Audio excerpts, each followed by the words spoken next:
परम सत्कार्यो गुरु प्यारी सात संगत जी राधा स्वामी जी। सात संगत जी, आज यानी कि 2 फरवरी को बाबा जी ने पटना की संगत को दर्शनों से निहाल किया जी। बाबा जी कल गुवाहाटी की संगत को दर्शन देने और सवाल जवाब करने के बाद पटना पहुंच गए थे जी। और कल बाबा जी पटना साहिब गुरुद्वारे में भी गए थे जी। आज के इस वीडियो में हम संगत के साथ आज 2 फरवरी को पटना के सवाल जवाब शेयर करेंगे जी। और इसी वीडियो के आखिर में हम कल 1 फरवरी को गुवाहाटी में हुए सवाल जवाब भी शेयर करेंगे जी। शुरू करने से पहले हम संगत जी से विनती करते हैं कि वीडियो पर लाइक बटन दबाकर कमेंट में राधा स्वामी ज़रूर लिखा कीजिए जी। आज पटना की शेर घाटी सेंटर में जब बाबा जी पहुँचे तो सेवादारों ने संगत को उस हिसाब से बिठाया हुआ था कि बाबा जी पहले सवाल जवाब करेंगे और बाद में ओपन कार दर्शन देंगे जी। लेकिन आज बाबा जी ने इसका एकदम उलट किया। बाबा जी की मौज तो बाबा जी ही जाने कि बाबा जी ने ऐसा क्यों किया। बाबा जी ने पहले ओपन कार दर्शन दिए जी और उसके बाद बाबा जी ने सवाल जवाब किए जी। आइए अब सबसे पहले आज पटना में हुए सवाल जवाब सुनते हैं जी।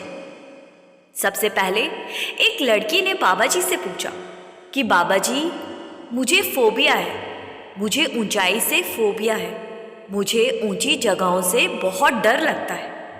बाबा जी ने समझाया कि बेटा हर इंसान को किसी ना किसी चीज़ से डर लगता है। जब हम किसी चीज़ को देखकर डरने लगते हैं तो मन हमारे ऊपर और हावी होने लगता है। हम क्योंकि मन के अधीन हुए बैठे हैं इसीलिए हम डर जाते हैं। बाबा जी ने कहा हमें डरना नहीं है। जब हम किसी चीज़ से डरना छोड़ देंगे तो मन अपने आप समझ जाएगा। फिर आगे एक लड़की ने बाबा जी से पूछा कि बाबा जी आत्मा और परमात्मा में क्या फ़र्क है। बाबा जी ने समझाया कि बेटा आत्मा परमात्मा का अंश है। जैसे एक बूंद की कोई हस्ती नहीं है, लेकिन अगर वही बूंद समुंदर में मिल जाए तो वो समुंदर बन जाती है। वैसे ही आत्मा की भी उस परमात्मा के बिना कोई हस्ती नहीं है। जैसे शरीर ढकने के लिए कपड़े पहनते हैं और हम हर रोज़ कपड़े बदलते हैं, वैसे ही आत्मा अपना सफ़र पूरा करके दूसरे शरीर में प्रवेश कर जाती है। लेकिन जब तक आत्मा अपने निज घर यानी मालिक में नहीं मिल जाती तब तक आत्मा की कोई हस्ती नहीं है। बाबा जी ने कहा जब हम मालिक की भक्ति करेंगे तभी हमें इस चीज़ का एहसास हो सकता है। आगे बाबा जी ने परमात्मा के बारे में समझाया। बाबा जी बोले परमात्मा का मतलब है परम आत्मा, वो पहली आत्मा जिसमें से हम सब निकले हैं। फिर एक भाई बाबा जी से कहने लगा कि बाबा जी हम संसारिक लोग हैं और यहाँ सबके सब माया के मुंह में फंसे हुए हैं। हर कोई पैसे के पीछे भाग रहा है, ऐसा किस लिए होता है। बाबा जी ने कहा कि बेटा पहले तो आप मुझे ये बताओ कि माया किसको कहते हैं। आए जाए सो माया। बाबा जी बोले जो चीज़ आती और जाती है उसको माया कहते हैं। बाबा जी ने समझाया कि बेटा ज़्यादा पैसे आ जाने से कोई सुखी नहीं हो जाता। माया तो एक दलदल है। जैसे अगर हम दलदल में पैर रखें तो हम उसमें धंसते चले जाते हैं। यही हाल माया का है। फिर बाबा जी ने बादशाह अकबर की एक बात बताई जी। अकबर शिकार करने जंगल में जाया करता था और एक दिन वो अपने सैनिकों से बिछड़ गए और वहाँ उन्होंने देखा कि एक झोपड़ी बनी हुई है। अकबर उस झोपड़ी में गए तो देखा कि वहाँ एक गरीब इंसान रोटी खा रहा है। उसके पास एक ही रोटी थी और जब उसने देखा कि सामने कोई आया है तो उसने वो रोटी अकबर को देने में ज़रा सा भी संकोच नहीं किया। राजा उससे इतना खुश हुआ कि राजा ने कहा कि तुम्हें कभी भी मेरी ज़रूरत हो तो मेरे दरबार में आ जाना। कुछ साल बाद उस गरीब आदमी के गांव में सूखा पड़ गया और वो अकबर के दरबार में चला गया। जब वो अंदर गया तो उसे देखा कि अकबर मालिक के आगे फरियाद कर रहा है। ये देखकर गरीब आदमी वापस जाने लगा तो अकबर ने कहा कि क्या चाहिए तुम्हें? गरीब आदमी बोला कि मैं तो आपको राजा समझा था, लेकिन आप भी हमारी तरह भिखारी हो। आप भी तो मालिक से मांग ही रहे हो। जब देने वाला मालिक है तो हम भी उसी से मांग लेंगे। आगे बाबा जी ने उस भाई को बोला कि बेटा, देने और लेने वाला वो मालिक है। अब हम कितना भी धन के पीछे दौड़ लें, अगर उसने नहीं देना तो फिर नहीं देना, और अगर देना है तो हमारे बिन मांगे भी दे देना है। फिर आगे एक लड़के ने बाबा जी से पूछा कि बाबा जी, नाम क्या होता है? बाबा जी ने समझाया कि बेटा, नाम मालिक की वो ताकत है जिसको ना लिखा जा सकता है ना पढ़ा जा सकता है। नाम के जरिए ही मालिक ने इस पूरी सृष्टि की रचना की है। संतों महात्माओं ने हमें समझाने के लिए मालिक के अलग अलग नाम रखे थे। 10वीं पातशाही ने मालिक के 1200 से 1300 नाम लिखकर अंत में अनामी लिख दिया था। बाबा जी ने कहा, बेटा, मालिक एक ताकत है और उस ताकत का कोई नाम नहीं है। फिर आगे एक बुजुर्ग ने बाबा जी से पूछा कि बाबा जी, मैं एक दुविधा में हूँ। मैं जब भी भजन सिमरन करने के लिए बैठने लगता हूँ तो बैठने से कुछ सेकंड पहले ही मेरे कानों में आवाज़ें आने लगती हैं, और मुझे ये समझ नहीं आता कि ये आवाज़ें मालिक की बख्शिश से आ रही है, मतलब उनके घर से आ रही है, या फिर ये काल की कोई चाल है। बाबा जी ने समझाया कि बेटा, शब्द तो 24 घंटे हमारे अंदर बज रहा है। ये निर्भर करता है हमारी एकाग्रता के ऊपर। भजन सिमरन का मकसद है कि हम अपने ध्यान को एकाग्र कर सकें, और जब हमें शब्द सुनने लगेगा तो हम घबरा जाते हैं। बाबा जी ने आगे समझाया कि बेटा, हमारा काम है बैठना। आप बैठो और सिमरन के साथ शुरू करो, और फिर भजन पर बैठ जाओ। जो कुछ सुनाई देता है उससे घबराना नहीं और अपना काम करते जाना है। फिर आगे एक भाई ने बाबा जी से पूछा कि बाबा जी, सब कहते हैं कि किस्मत में जो लिखा है वही मिलेगा, और जो किस्मत में नहीं लिखा उसको दुनिया की कोई ताकत नहीं दे सकती।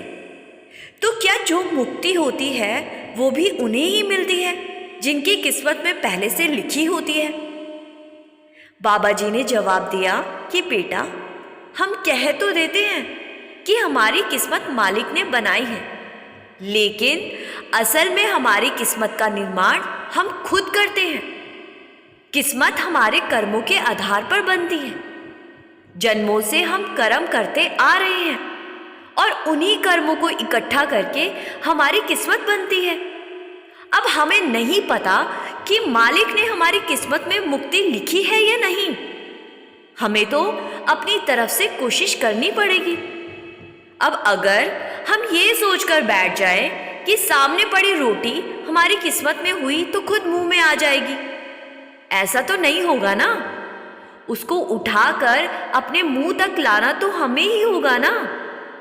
इसीलिए बेटा, आप परखों में पढ़ने की बजाय करनी पर ध्यान दें।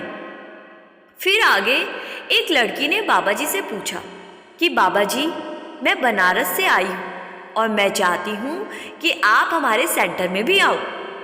बाबा जी ने मुस्कुराते हुए कहा कि बेटा, मैं आने की पूरी कोशिश करूँगा। फिर आगे एक भाई ने बाबा जी से पूछा कि बाबा जी, मन किसको कहते हैं? बाबा जी ने इस बात को बड़े अच्छे उदाहरण से समझाया कि बेटा, जैसे हम कोई कंप्यूटर लेकर आते हैं तो उसकी हार्ड ड्राइव खाली होती है। फिर हम जब कंप्यूटर पर काम करने लगते हैं तो उसकी ड्राइव में चीज़ें भरने लगती हैं, और फिर वही चीज़ें जब हमें ज़रूरत होती है तो हम उस ड्राइव में से निकाल लेते हैं। यही हाल हमारे मन का है। मन में भी हमने जन्मों के कर्मों को इकट्ठा किया हुआ है। जन्मों के कर्म लिए हम घूम रहे हैं। बाबा जी ने कहा, जन्म जन्म की इस मन को मैल लागी, काला होया स्याहा। जो हमारे पुराने जन्मों के कर्म हैं उनके प्रभाव हमारे मन पर पड़े हुए हैं। अब मालिक ने हमें एक मौका दिया है और हमें मालिक की भक्ति में लगकर अपने मन की हार्ड ड्राइव को धीरे धीरे खाली करना है और अपने असल घर जाना है। फिर आगे एक भाई ने बाबा जी से पूछा कि बाबा जी, हम इंसानों में और निचली जुनियों में क्या फ़र्क है? तो बाबा जी ने समझाया कि बेटा, देखने में तो हम इंसान हैं, लेकिन हमारे और जानवरों में कोई फ़र्क नहीं है। जानवर भी देख सकते हैं, सुन सकते हैं, रिएक्ट कर सकते हैं, लेकिन हमें मालिक ने विवेक की ताकत दी है, सोचने समझने की ताकत दी है, जो हमें निचली जुनियों से अलग करती है। इसीलिए इंसान को मालिक की क्रिएशन का सबसे उत्तम जामा माना गया है। बाबा जी ने कहा, अब अगर कभी हमसे गलती हो जाती है तो हमें सोचने समझने की ताकत का इस्तेमाल करके उन गलतियों से सीखकर आगे बढ़ना है। अगर बिना सोचे समझे गलती फिर से दोहराने लगेंगे तो हम में और जानवरों में क्या फ़र्क रह जाएगा? फिर आगे एक भाई ने बाबा जी से कहा कि बाबा जी, क्या हम अपनी करनी से परमार्थ को हासिल कर सकते हैं, सचखंड जा सकते हैं? तो बाबा जी ने समझाया कि बेटा, हमारे अंदर इतनी ताकत नहीं है कि हम अपनी करनी से मालिक को हासिल कर सकें। हमारा काम है मेहनत करना, मिलेगा तो सिर्फ उसकी कृपा से। फिर यही भाई कहने लगा कि बाबा जी, हम अपनी करनी से मालिक को कैसे खुश कर सकते हैं? बाबा जी ने कहा कि बेटा, मालिक के भाने में रहेंगे तो मालिक की अपने आप बख्शिश होने लगेगी। हर समय मालिक का शुक्र करेंगे तो मालिक ज़रूर कृपा करेगा। मालिक से मालिक के अलावा कुछ मांगेंगे तो हम मालिक की खुशी हासिल नहीं कर पाएंगे। फिर आगे एक भाई ने बाबा जी से पूछा, बाबा जी, परमार्थ में सिखाया जाता है कि हमें सिर्फ हक हलाल की कमाई ही करनी चाहिए, और मैं एक दुकानदार हूँ। दुकानदारी में हमें ग्राहक से झूठ बोलना पड़ जाता है। बाबा जी ने पूछा कि कैसा झूठ? तो इस भाई ने बताया कि कोई चीज़ हम कम दाम में खरीद कर लाते हैं और उसको ज़्यादा में बेचते हैं। बाबा जी ने समझाया कि बेटा, ये एक दुकानदार का हक होता है। एक दुकानदार मेहनत करता है, पैसा लगाता है, उसके बदले उसको भी तो थोड़ी बहुत कमाई चाहिए ना। दुकानदार को भी तो परिवार पालना होता है ना। आप इतनी गहराई से ना सोचें।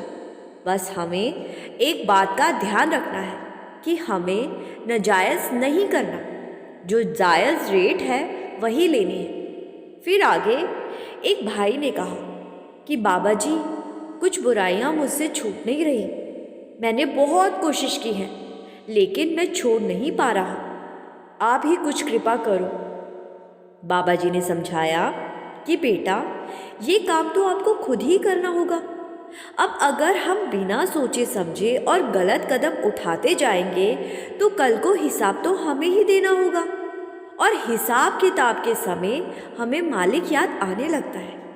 अब अगर हम शुरू से खुद को बुरे कामों से बचाकर रखेंगे तो मालिक की बख्शिश अपने आप होने लगेगी। साथ संगत जी, अब आप गुवाहाटी के सवाल जवाब सुनिए जी, जो कल 1 फरवरी को बाबा जी ने संगत के साथ किए थे जी।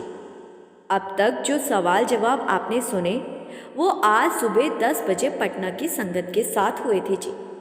आगे बढ़ने से पहले एक बार फिर से बेनती है कि लाइक बटन दबाकर एक कमेंट ज़रूर करना जी।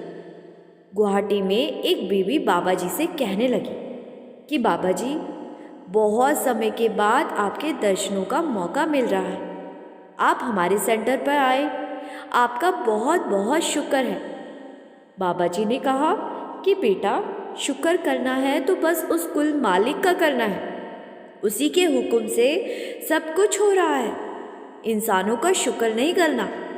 मैं भी आपके जैसा ही इंसान ही हूँ। साथ संगत जी, बाबा जी रब होने के बाद भी खुद को आम इंसान बता रहे हैं। आप ही जवाब दो कि इतनी निम्रता हमें और किसके अंदर देखने को मिल सकती है। फिर एक लड़की ने बाबा जी से कहा कि बाबा जी, आप आज 23-24 सालों के बाद यहाँ आए हो। आप हर साल आया करो ना। बाबा जी ने जवाब दिया कि बेटा, आपका सेंटर बहुत दूर पड़ता है, हर साल तो नहीं आ सकता, लेकिन जल्दी जल्दी आने की कोशिश ज़रूर करूँगा। फिर आगे एक भाई ने बाबा जी से पूछा कि बाबा जी, जैसे इंसान शब्द धुन को सुन सकता है, तो क्या जीव जंतु भी उस शब्द धुन को सुन सकते हैं? बाबा जी ने जवाब दिया कि बेटा, धुन के बिना यहाँ किसी की हस्ती कायम नहीं रह सकती। शब्द धुन सबके अंदर है। पेड़ पौधे भी एक तत्व से बने हुए हैं। मालिक की इस सृष्टि में कोई जीव 2 तत्वों से बना है तो कोई 3 तत्वों से, लेकिन इंसान ही एक ऐसी क्रिएशन है जिसको मालिक ने 5 तत्वों से बनाया है। इसीलिए इंसान उस मालिक की सबसे उत्तम क्रिएशन है। फिर आगे एक लड़की ने बाबा जी से पूछा कि बाबा जी, मेरी मम्मी कहती है कि हमें हमेशा सत्संग पर जाना चाहिए। मेरा सवाल है कि हमें सत्संग पर क्यों जाना चाहिए? बाबा जी ने समझाया कि बेटा, जब हमें भूख लगती है तो हम रोटी खाते हैं ना, और जब हम थक जाते हैं तो हमें नींद भी चाहिए होती है।